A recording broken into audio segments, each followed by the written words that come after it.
जब दुनिया आतंकवाद के खिलाफ एकजुटता का संदेश दे रही है, ऐसे में पाकिस्तान को हथियारों की सप्लाई करने वाले देशों की सूची चौंकाने वाली है।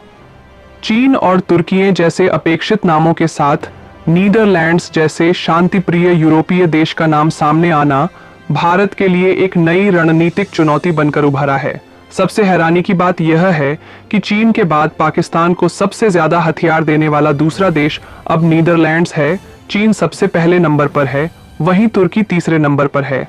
जयशंकर की यूरोप यात्रा और एक कूटनीतिक संकेत।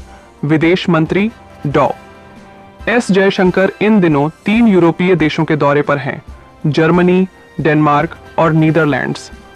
अपने 6 दिवसीय दौरे की शुरुआत उन्होंने 19 मई को नीदरलैंड्स से की, जो ऐसे समय में बेहद अहम मानी जा रही है जब भारत पाकिस्तान को हथियार सप्लाई करने वाले देशों को लेकर अपना विरोध स्पष्ट करना चाहता है। यह जयशंकर का ऑपरेशन सिंदूर के बाद पहला बड़ा अंतरराष्ट्रीय दौरा भी है। नीदरलैंड्स से जयशंकर की मुलाकात, आतंकवाद पर एकजुटता का संदेश। नीदरलैंड्स के प्रधानमंत्री डिक स्कोफ से मुलाकात के बाद जयशंकर ने सोशल मीडिया पर लिखा कि उन्होंने प्रधानमंत्री नरेंद्र मोदी की शुभकामनाएं पहुंचाईं और आतंकवाद के खिलाफ नीदरलैंड्स की स्पष्ट नीति की सराहना की। हालांकि सवाल यह है कि क्या यह सराहना हथियारों के सौदेबाजी पर पर्दा डाल सकती है? पाकिस्तान को क्यों और क्या देता है नीदरलैंड्स? हालिया रिपोर्ट्स के अनुसार पाकिस्तान को उसके 5.5% हथियार नीदरलैंड्स से मिलते हैं, जो उसकी नौसेना के लिए तैयार किए गए हैं। इसमें माइन हंटर्स और पेट्रोल शिप्स शामिल हैं, जो समुद्री माइनों का पता लगाने और सुरक्षा सुनिश्चित करने के लिए प्रयोग किए जाते हैं। 1990 के दशक से लेकर 2021 तक पाकिस्तान ने नीदरलैंड्स से नौसैनिक उपकरणों की खरीद जारी रखी है। भारत के पास है बड़ा इकोनॉमिक दबाव का विकल्प। भारत और नीदरलैंड्स के बीच 22 अरब डॉलर का व्यापार होता है, जबकि पाकिस्तान का पूरा यूरोप के साथ व्यापार महज 15 अरब डॉलर के आसपास है।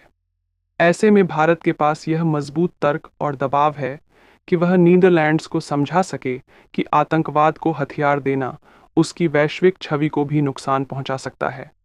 क्या नीदरलैंड्स पाकिस्तान के लिए भारत से रिश्ते बिगाड़ेगा? यह सवाल अब नीदरलैंड्स के रणनीतिकारों के सामने है। भारत सिर्फ एक ट्रेड पार्टनर नहीं, बल्कि एक उभरती हुई वैश्विक शक्ति है, जिस पर यूरोप की टेक्नोलॉजी, डिफेंस और इनोवेशन सेक्टर भी निर्भर करते जा रहे हैं। ऐसे में क्या नीदरलैंड्स तुर्की की तरह पाकिस्तान की तरफ झुककर भारत के साथ अपने संबंधों में दरार आने देगा?